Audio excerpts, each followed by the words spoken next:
The following is a production of Texas Lutheran University.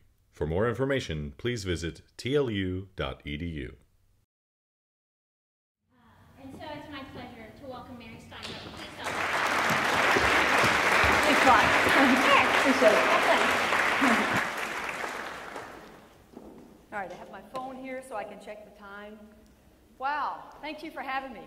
I feel really honored to be here. I want to tell you, first of all, you're all freshmen, right? Pretty much freshmen. A lot of freshmen, right? A lot of freshmen. I was on the task force to increase graduation rates at the University of Texas. And what we've found is the best predictor of success is your performance during the first year. So this is a very important year. So I appreciate you being here. Let me ask you, how many people have felt stressed, some stressed in the last 24 hours? Raise your hand. Okay. All right. So thank you for helping me feel normal. One reason I like teaching this class is that I'm working on the same thing that you're working on, trying to adapt to adversity more effectively. But what I've learned in my 57 years is that, and what I want to teach you to think about this mental framework, is that stress is good. Stress can help us grow. Stress is necessary. The facing failure with resilience, I want to think of the F in failure as a little f. Little failures along the way are necessary to help us grow. That's kind of the message, like a baby learning to walk has his or her goal on what? Walking, right? It doesn't bother a baby to fall down time after time after time. So that's a nice image for you to think about in terms of setbacks. They're expected, we try again, they help us grow. Okay, let me get the clicker. So you know that the whole program is online. And I know that about 70 of you have already taken the program. So just a couple things about the program. It has these 4 modules. At the end of each module are some reading materials and assignments. So if you've already taken all the 4 modules, then how I would like for you to think about it. I have a kid who's a freshman. And I would say, you go to class, Linda, and you can say, okay, everything the professor's going to say, I already know. So this is good, I'm doing good. So some of you will think that. You already got it, you're internalizing it, and you need to go practice it. If you haven't done the online material so far, no problem. I'm going to give you the overview, and then you can listen to it as much as you want. There's a group access code, so when you register, you just type in the group access code there at the bottom, and it would be free for you. Okay, so let me keep.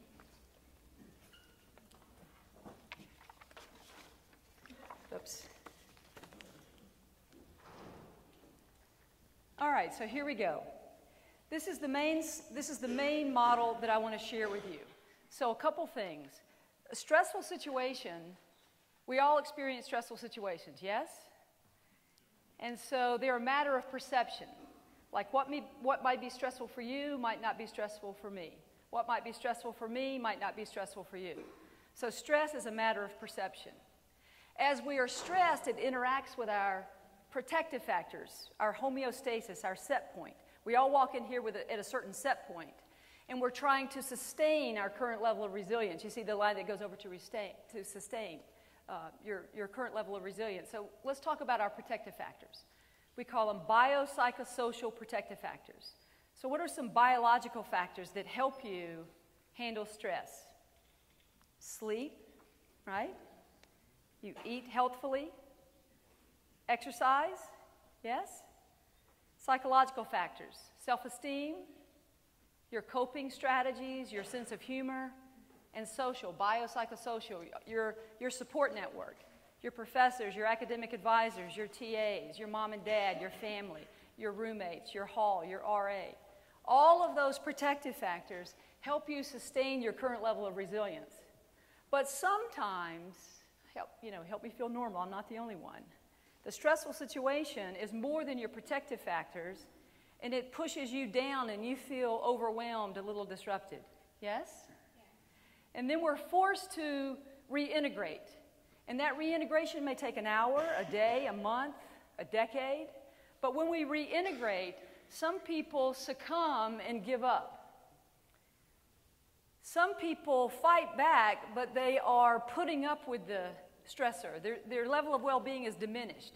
They're stuck in a rut. They're floundering. Resilient people bounce back and fully recover. Resilient folks are focused, flexible, flowing. Now, resilient folks may have little failures, like a baby learning to walk. But with an eye focused on the goal that's aligned with your values, where you're focused, flexible, and your life is flowing, you can bounce back and fully recover.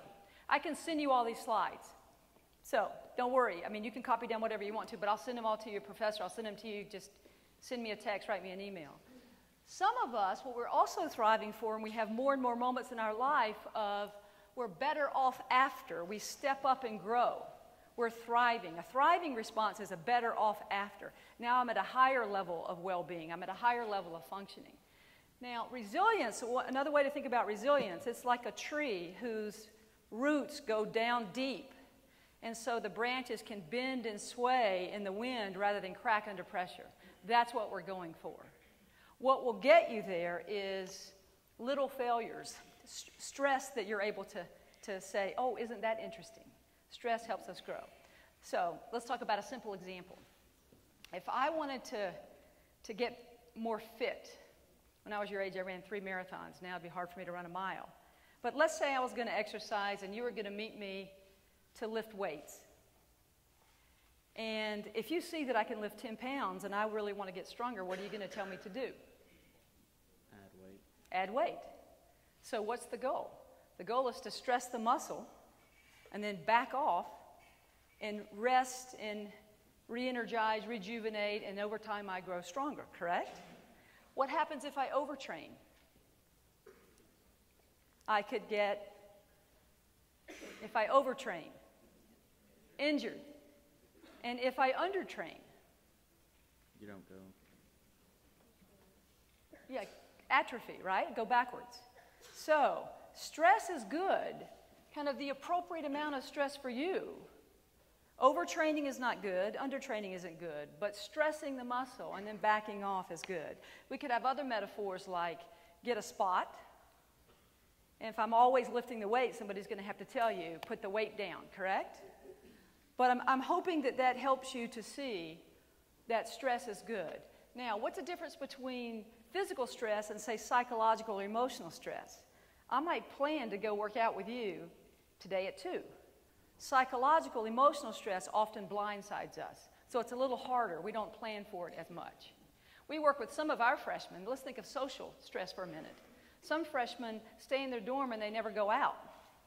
Or they don't go out as much and take advantage of the wonderful social scene on campus. And so they have to stress themselves by going out. Others are out too much and they need to come in. But the main point is that stress is good. Stress is a good thing. It can help us grow. Now, within limits, I think that Beth said I work with military spouses. And the military spouse that gets a knock on the door and their husband is killed, that, you know, not all stress is good, I've had to learn to say. There's a little book called When Bad Things Happen to Good People. But for most of us, we're blessed. Most of the stress that we experience can be good. Okay, is this working for you guys? Is this okay? All right, so let's talk about what we do when we are stressed. I'm going to help you realize what you already know and what you've got to put into practice. So when we're stressed, we tend to cope. Yes? We try to cope. And when we cope, there's 2 main categories of coping. We'll call them problem-focused coping and emotion-focused coping. So problem-focused coping is where we're trying to solve the problem. Some people call it adaptive coping. Some people call it transformative coping. It's engaged coping strategies. For example, if you've got 2 tests this week, you take action. You sit down and you study. You do some planning. You plan out your week and how you're going to attack the problem. You might have to use some positive reframing, where you think about it different, you interpret it differently. You reframe it for yourself. Acceptance. You might have to accept the reality that college is more difficult than high school, and within that reality, you take action, make a plan, reframe it, and get some social support. Both support from your professors, your family. You might need some money, some instrumental support, a computer, whatever you need. You reach out and you get all those types of support. All of you have done that, yes? Now, sometimes we feel overwhelmed, and help me feel normal. I'm not the only one that sometimes uses those emotion-focused coping strategies. Am I? Right? So when we feel overwhelmed, we tend to use what people call maladaptive, regressive, disengaging strategies where we live in denial. What's denial? Maybe if I ignore this for long enough, it'll go away. Or behavioral disengagement or self-distraction. No matter how much I try, it doesn't seem to help, so we just reduce our effort a little bit or give up. Or we distract mentally. We go to the movies, we surf the web, whatever it is we do, or we blame ourselves and shame ourselves, or we focus on the problem and vent and complain about it to others. Now, when things are out of our control, in the short term, these strategies are effective. But let's just think for a minute. Use long-term. Do emotion-focused coping strategies give you more stress or less stress? More. Use long-term. Do the problem-focused coping strategies give you more stress or less stress? Less. That's the take-home.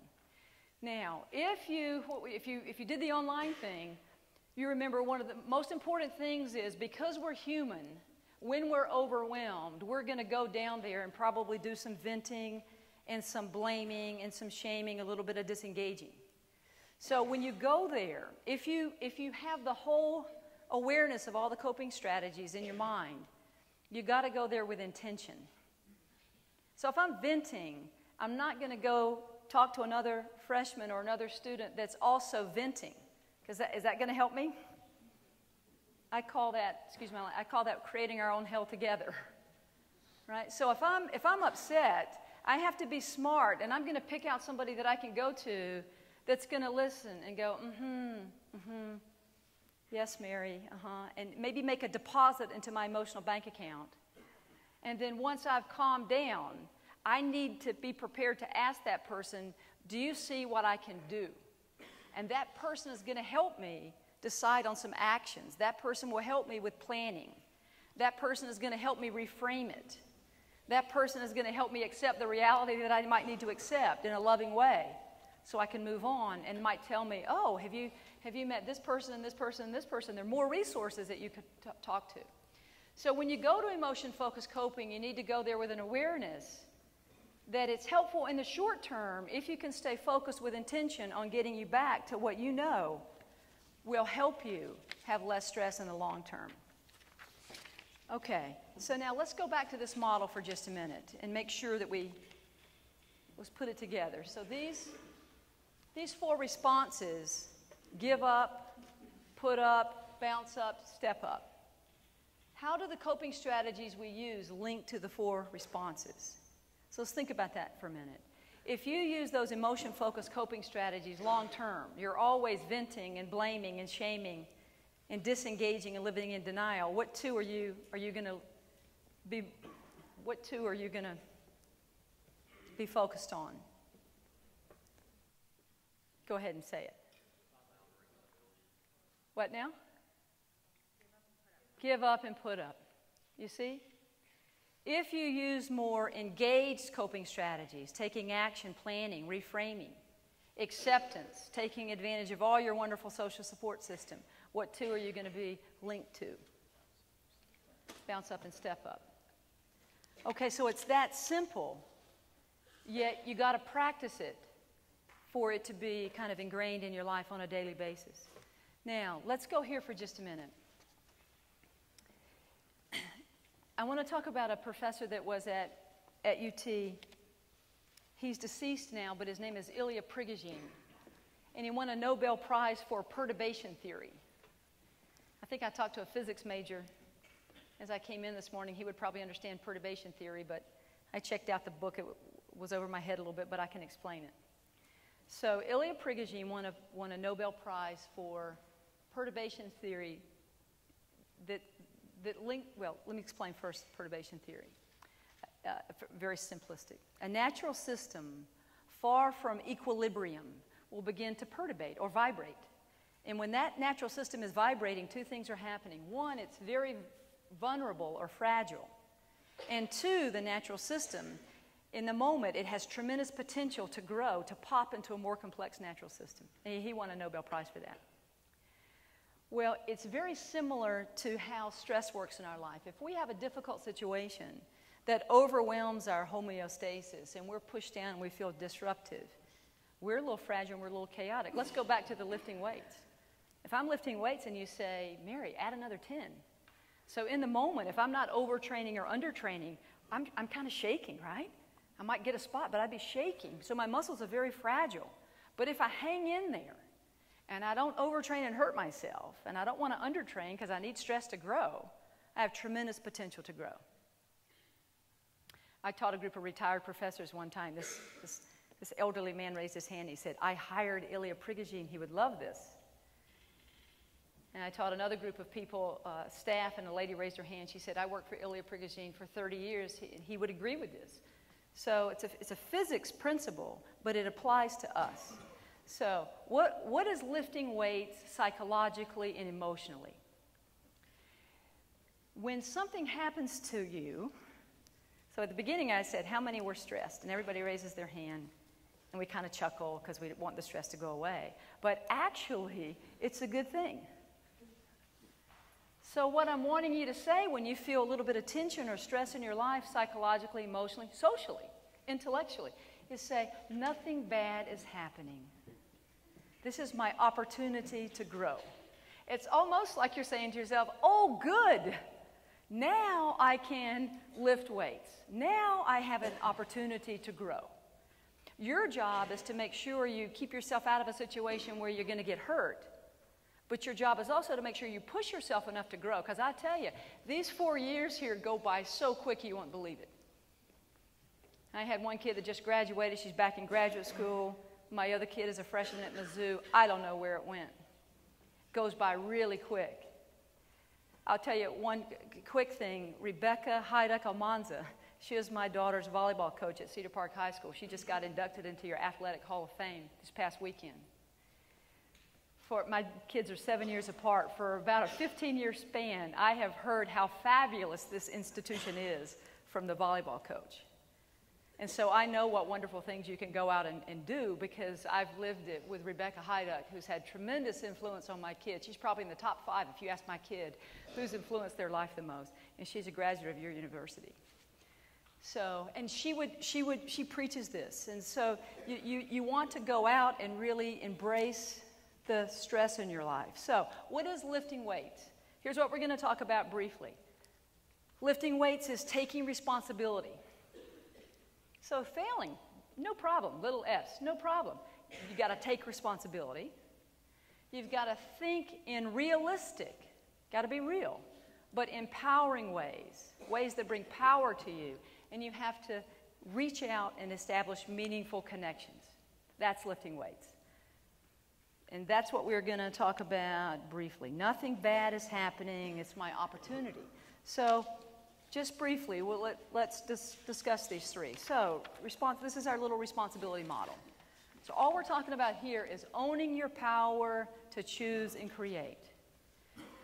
And we'll say above the line, below the line. So below the line would be, well, even down here would be like unconscious, not even aware. Move up a level and we get into a maladaptive coping strategy of denial. Maybe if I ignore this long enough, it'll go away. Can any learning take place in denial? Can any learning take place? No learning, no growth. Now I come up another level and I say, well, there is a problem, but it's your fault. So I lay the blame on my professor who didn't explain things well, or a lot of different things. So now can I learn? If I lay the blame on a student, can I learn? I can't learn because the student needs to do all the learning. So I come up another level and I make excuses. Now can I learn? Can't learn because I just rationalize the problem away. Come up another level and I say, well, there is a problem and it's all my fault. Now I can't learn because I'm blaming myself, right? So all that is below the line, no growth, no learning, which is why we want to let that go. Now, we're human. Is anybody above the line all the time? No. Because we're human, we all fall below the line, which is why I like teaching this, because I can remind myself, oh, I'm blaming. I'm going to let go of that and move up. Now I'm shaming myself. I'm going to let go of that and move up. Move up and take responsibility. Now, I bet you've seen these circles, yes? The outside circle, all the things you're concerned about. The inside circle is all the things that you have influence over. Where should you focus your time? Which circle? Which circle? Go ahead, tell me. The circle of influence, thank you. So people who are below the line, how do you know you're below the line? If you find yourself complaining, criticizing, condemning, comparing, competing, you're probably below the line. Not in your circle of influence. You need to get back inside your circle of influence. You've probably seen these in high school. Be kind, be smart. But you want something to happen, so you have to, be a model, not an influence. Be part of the solution, not part of the problem. Be a light, not a judge. Now, what sometimes students ask me is, but Mary, sometimes I don't have control over the situation. So let's talk about that for a minute. There's a line goes from no control to total control. So where you have total control, you want to take action.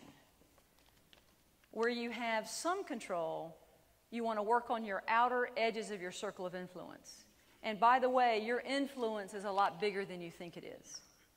Where you have no control, you want to adapt or adjust yourself. That's where you would let go. So let's talk about how you can strengthen these. At the action stage, what might you ask yourself?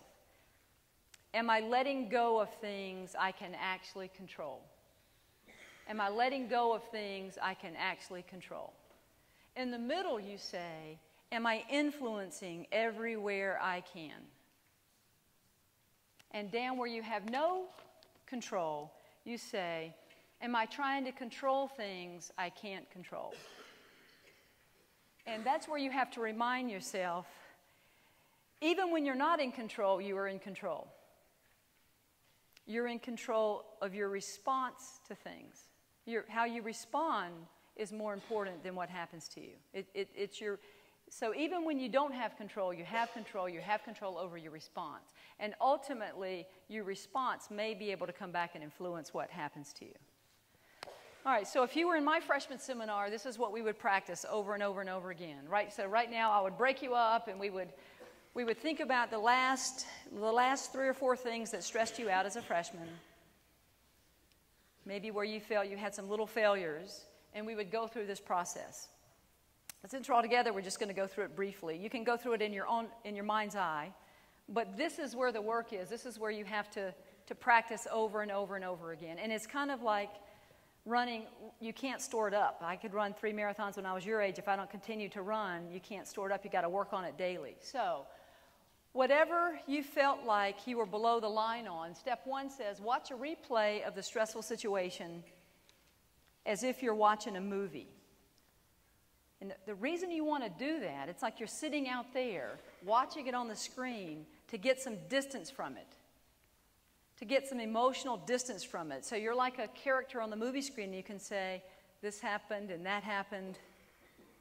So maybe you got a D on an exam, and you replay the whole thing, and you just sit at a movie screen. You sit in the theater, and you say, there I am, feeling overwhelmed, and I didn't study. That's interesting. There I am talking to my friend. I was blaming the professor. Then I went to class, but I hadn't read the materials. Isn't that interesting? Just with no value judgment. You just watch the movie. And then you identify, step 2, your position on the responsibility model. And so you say, wow, during that movie, I was shaming myself more than the others, but I was also venting a little bit, and I was also blaming the professor, and I was also making some excuses. Because, you know, in the movie, maybe you remember your roommate plays a stereo, and so or stays up too late, or whatever, so you're making excuses. And still with no judgment. Number 3 is really hard because you ask yourself with a lot of humility, ask your heart how you feel about the movie you just watched. And that's where all the work is, because you have to watch the movie, then you have to identify your place on the responsibility model, and you may be at several levels. But now, with the humility, you have to say, how do I feel about that? Next, which is also just as challenging, is you got to create a new movie. It's like the phone that says, who is this and what do you want? And if you can answer those questions, a lot of people spend their whole life and never answer them. So you got to get at step 4, we talk about it in the online program, like a jigsaw puzzle, the box top. You got to have a mental image of what you want.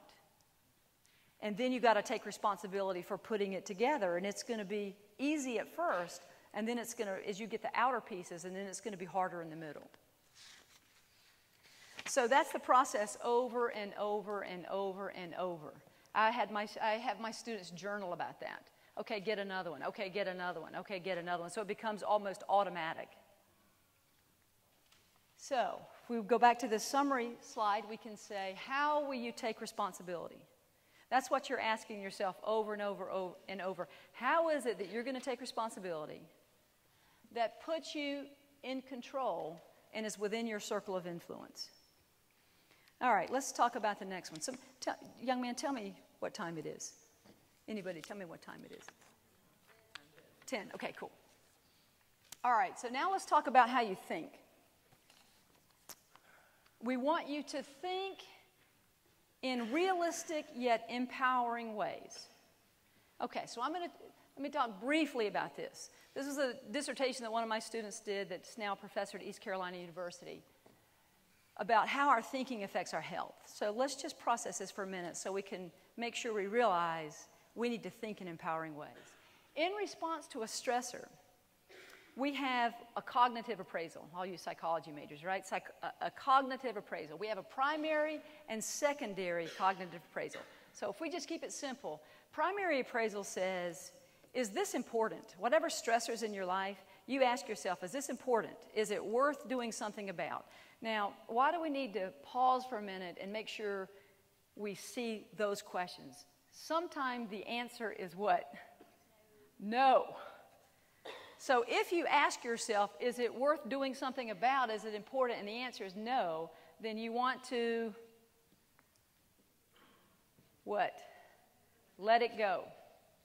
Now, if it is important, your secondary appraisal, you're going to ask yourself, can I handle this? Do I have the resources that I need to deal with this? And we want you to say yes, so that you have a challenge appraisal, versus saying no so that you have a threat appraisal. If you say no and you have a threat appraisal, and we look at your cardiovascular system, your endocrine system, and your immune system, then we have trouble. So if you say, this is really important to me, these exams are really important to me and I don't think I can handle it, or this relationship is important to me and it's not going to work out, you feel threatened. Cardiovascular system, your heart rate will be higher, your blood pressure will be higher. Endocrine system, you'll have more cortisol in your system. Immune system will be suppressed. Versus if you say, is this important? Absolutely. Can I do something about it? Absolutely. I might say to myself, I'm not sure how I'm going to handle it, but I'm going to figure it out. Then your cardiovascular system, endocrine system, and immune system will be much more effective. All right, so here's one of my favorite things. This helps us with our thinking. It's simple. A, B, C, D, E. I think I talked to a freshman who was a psychology major who was going to go into graduate school. You'll all learn this A, B, C, D, E model. Here's how it's so simple. Let's think about, are exams something that we could talk about for freshmen? Is that cool, studying exams? Yep. Yes?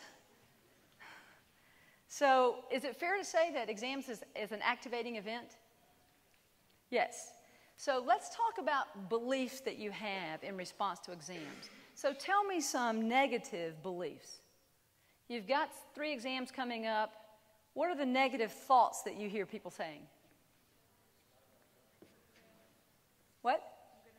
I'm going to fail. I can't do it. Okay, we could go on and on, but that's enough. I'm going to fail and I can't do it. If you say over and over, I'm going to fail and I can't do it, we get to see consequence. I want to focus on how you feel and how you behave. If in response to academic pressures you say, I can't do it and I'm going to fail, how do you feel? Bad. And is your behavior above the line where you take responsibility, or does it go below the line? Blaming, shaming, excuses. Below the line. It's that simple. I'm a therapist for 10 years. It's that simple. One of the big things I do is help people see that if in response to an activating event you have negative beliefs, you will always feel bad and your behavior will always go below the line. It's that simple. So that's why you have to be open to getting help and listening with intention. Who are you going to get help? So what we can do, we can go to D and we get some evidence to dispute the beliefs. Why do we want to get evidence to dispute the beliefs? Because we're sick of feeling bad and our behavior below the line. So I'm going to fail. Well, you haven't even taken so we have to get some evidence. Have you taken the exam yet? No, you haven't even taken the exam yet. So how do you know you're going to fail? You don't know you're going to fail. I can't do this. How do you know you can't do it? You've been here for almost a month. You're doing just fine. So you get some realistic evidence, but you got to get some evidence to dispute the beliefs. If you can't, in the moment, distract yourself. Mary, Mary, Mary, stop. This isn't helping. Or distance yourself. And now we go back and we reframe and get some empowering beliefs. Okay, give me some empowering yet realistic beliefs about exams. Loud so I can hear. What? Yeah, I'm going to study, and therefore I'm going to be fine. The class is hard. I'm going to do the best I can. I'll make a plan. What are some other beliefs? I've been to every class. I've been to see the professor. I'm going to devote significant time to study. So then how do you feel? See consequence, how do you feel? You feel better, right? And your behavior is more likely to go above the line. All right, that's what we're going for. Okay, these are some ways that we trip ourselves up. I don't think I need to spend too much time here because it's online. But you don't want to get into an all or nothing. It's either perfect or it's all bad. You don't want to overgeneralize. Take one negative event. Maybe you got one poor grade. You don't want to make the whole thing bad or look through a negative mental filter, etc. Those things hurt us. Okay. The last one would be focusing on meaningful connections. Now, let me just stop and help you simplify this. If you are stressed and you reach out to friends to help you, that feels better, right? And if you're stressed or have a difficulty with someone and you avoid that person or disconnect, it doesn't help you. It's that simple. You've got to reach out. Let's also put all three together. If you take responsibility, the first one, you probably have an empowering thought and you reach out. Let's start at the bottom. This is my dear friend. We had a falling out. I avoid you. I disconnect. So I'm starting at the bottom. I probably have a negative thought, and I go below the line on the responsibility model and either blame you or shame myself. Yes? We can start in the middle. Let's have an empowering thought. If we have an empowering thought, we probably take responsibility and we connect. They're all related. Now, this is called, I got this from a freshman who sent me the picture of those two premature infants. The one on the left was dying. The nurse put him in the same incubator and put one's hand over the other whose vital signs stabilized. So it's like you have two plants, you water this one, it feeds that one. The connection is huge. You know people who walk into a room and just light up the room, people who walk into a room, make the bulb go out. We want you to think about who you connect with every day. So one exercise would be to write down the people you see daily, write down the people you see weekly, write down the people you see yearly, and go back and put a plus sign by their name if they enhance your life, and a minus by their name if they bring you down. And as best you can, you want to organize your life where you're around people every day, all the time, that brighten your life and fill you up. Let's see, I want to push through here so we can have a little bit of time to talk if we can. Okay, just a couple more things, just a couple more slides. So what I want to tell you is that I promise you, if you work the program, if you focus on staying above the line as much as you can, taking responsibility, thinking in empowering yet realistic ways, and connecting, what used to push you down, like what used to bring, like the one line, what would bring you all the way down, will not bring you down as far. I promise that will happen. But you've got to work the program on a daily basis. Furthermore, it'll take a greater adverse event to overwhelm you. Like you'll notice, oh gosh, that used to overwhelm me. Now it doesn't overwhelm me as much. Does that make sense? Now the second one, you might have heard the expression, our core issues are our core issues. So it may be when certain things happen, they still kind of slam you down. But it used to take you a long time to get over, and now you bounce back much more quickly. That's what will happen. Now, I want to talk a couple more things. I want to talk about self-leadership. Give me a time check again. What now? 10:10, thanks. All right, so it doesn't matter these different dimensions of wellness. Different people have different dimensions of wellness. I want to talk about who you are and your self-leadership. So when you are who you really are, who you are is the same as who I am, which is the same as who you are and you are. We're all the same. So let's talk for just a minute about who we are. When you are who you really are, it's like the best coach, the best teacher, the best parent you ever had. So you are calm. You're the eye of the storm when you're who you really are. You aren't overcome by fight or flight or frozen. You have a sense of calm. You also see things with clarity. You see the reality of the way things really are, like little child, beginner's mind, versus expert who knows it all. You see clearly. You're calm, you see clearly, and you have a sense of curiosity. Isn't that interesting? With the intent to understand, not judge. Judging and understanding are mutually exclusive, which is why we said, if you understood, you wouldn't judge. So you're calm, you see clearly. Isn't that interesting? With an intent to understand, not to judge. You also have a sense of compassion. You live open-handed, open-armed. Compassion. You are confident. You're in the present moment. Confident that you can handle the situation. You're not in the future worrying about the future. You're not reliving the past in rumination. You're in the present moment, confident that you can figure it out, and you have the courage to do what you need to do.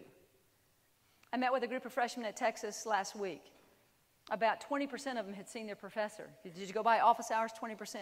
You got to have the confidence and the courage. Go see your professors. Reach out. The resources, I'm sure, are tremendous on your campus, like they are on our campus. You got to use them. You got to have the courage to go. You want to be creative. The more you have all those C's, the negativity will dissipate and your innate creativity will emerge and you'll feel a sense of connection. You're like each a wave in the ocean and you're the ocean. Not two, not one, wave and ocean, and you feel a sense of contentment, which means you're at peace with where you are now. You have goals, of course, but you're at peace. Now, let me ask you, haven't you all experienced that energy walking around this campus? Yeah?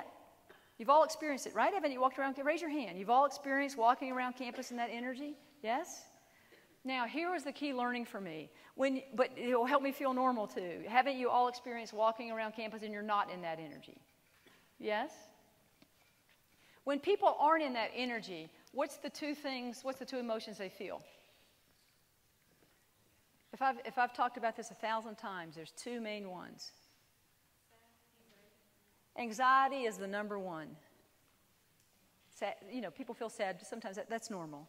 Anxiety is the number one emotion. They're not in that energy. They're scared. Some fear, anxiety. Severe is depression. Okay, that's a number one. What's number two? I'm sorry? Anger. Yeah, she did the online, huh? Or you just got it? Both? Yeah. Anger. Would you agree? Think about it. If you're not in that energy, some form of anxiety or you're mad. Yes? Now, if a little kid walked in here and that little kid was scared, what would you do? You'd move to the kid with this energy and you would try to unburden, find out what that kid was so scared about, and unburden all that anxiety so the kid could get back to self-leadership, right? Kid walks in and they're angry, same thing. You're going to try to find out what the kid's angry about, address it to unburden the anger to get this kid back here. This is what you got to do for yourself. So the most important thing that you can do is focus yourself and remind yourself to be in this energy. If you're in this energy, it's impossible not to take responsibility, to think in empowering ways, and to connect. All right, I want to tell you one more thing before I stop. This next thing is not on the online thing, but it's about positive, and don't worry so much about the slide, but it's about positive emotions. It links because we've been talking about empowering emotions. Barbara Fredrickson at UNC Chapel Hill has calculated the tipping point to tip your life from floundering, stuck in a rut, to flourishing. And it's 2.999, 3 to 1. 3 positive emotions to 1 negative emotion. Now, I want to talk about why that's important. So if you walk around and you feel grateful, joy, love, and you're a little irritated, and then appreciative, happiness, gratitude, and you're a little angry, that's 3 to 1. That'll give you a life of resilience, thriving, versus floundering. Now, her theory is the broaden and build theory of positive emotions. This is my last thing. She says, if you have positive emotions, it broadens your thought action repertoire. With positive emotions, you can think more clearly. It gives you more opportunity, more choices. Hey, have you ever been so negative you felt like you just couldn't think straight? Positive emotions broaden you and over time build resources like resilience, like coping strategies.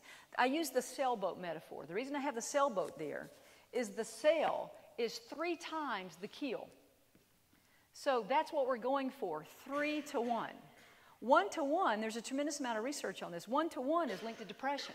If you go around and you're joy, depressed, gratitude, angry, 1 to 1 will give you a big F where you really do need some help. 3 to 1 will give you resilience. And 3 to 1 includes you putting yourself out there and having little failures. Not a problem. You got to have stressful situations and failures to grow. You say, nothing bad is happening. Isn't that interesting? This is my opportunity to grow. All I have to do is take responsibility, focus on empowering interpretations, and connect with others. The last thing is there's lots of books on resilience if you want to check them out. This is a little skinny book by professors at Yale, and these are the top 10 things they think that they've concluded, and they're a lot of qualitative research that would be linked to resilience. Okay, I think I've about exhausted my time. Does anybody have a comment or a question?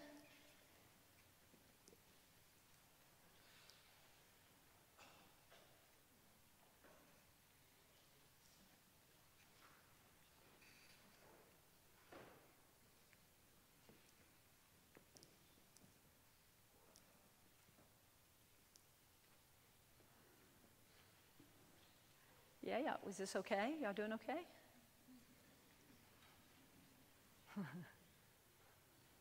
What time is it, young man? It's 10:20. 10:20. Ah, we got 10 minutes.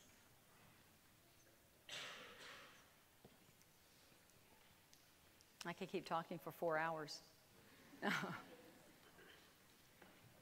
Yeah? Okay, I think they... Yeah, okay, you have a question or a comment? So, good morning. Good morning. I'm curious, I understand that there is resiliency work that happens around groups and communities. Yes. How does that differ from what you've talked about this morning, if it does at all? Yeah, I think it's that's a great question. I think it's very similar. So you have to, you know, Fredrickson has done work on marriages and boardrooms, where now, instead of just paying attention to my positive emotions, it's the conversations among the group. So we have to have everybody in the group with the same energy. It's linked to the connection piece where we say surround yourself with good folks, right? So you got a couple of choices there.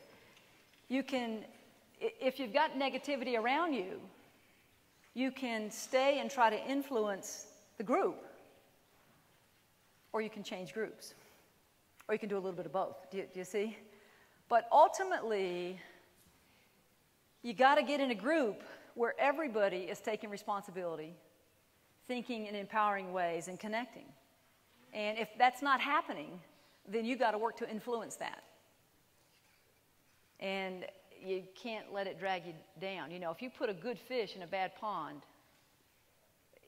you know, eventually the fish will die, but you can take a bad pond. If you stop polluting it, it'll clean itself up. Kind of like our arteries, right? You can reverse heart disease if you start living very healthfully. Does that help at all?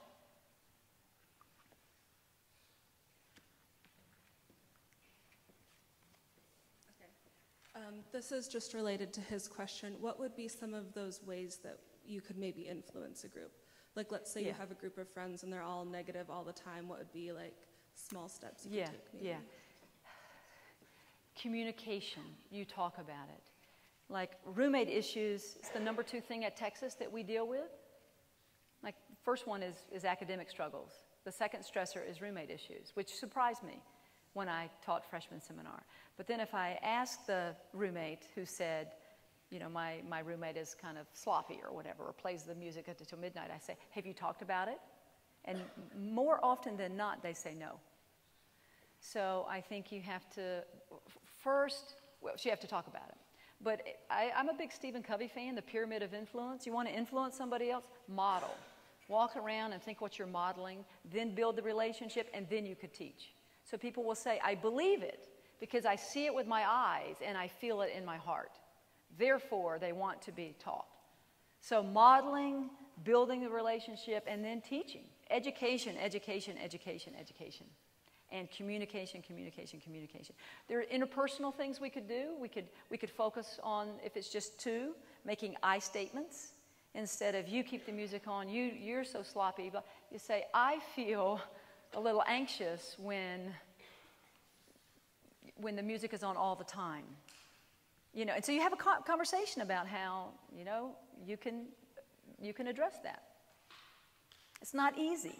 There's going to be little failures all along the way. But if you keep your eye on the goal, what you both want is a dorm room that's nurturing, or a marriage that's nurturing, or a group that's nurturing, where everybody's focused on a common goal. So you have to identify the common things that you all care about and work on those. All right, anybody else? I don't mind people. I know people are going because they got to go to class. That doesn't bother me at all. But I'm happy if someone else has a question, I'll stay as long. Oh, I will tell you the printout, or maybe I already told you, the printout at the end of the modules, that would be helpful, I think. And if when you go home to your family, you would like for them to take the online, just give them the code. I don't have a problem with that either. So I wanted to help all of you and all of the people that help you in your life. So I think I'm gonna stop and thank you for coming, and then if other people have questions, come on down.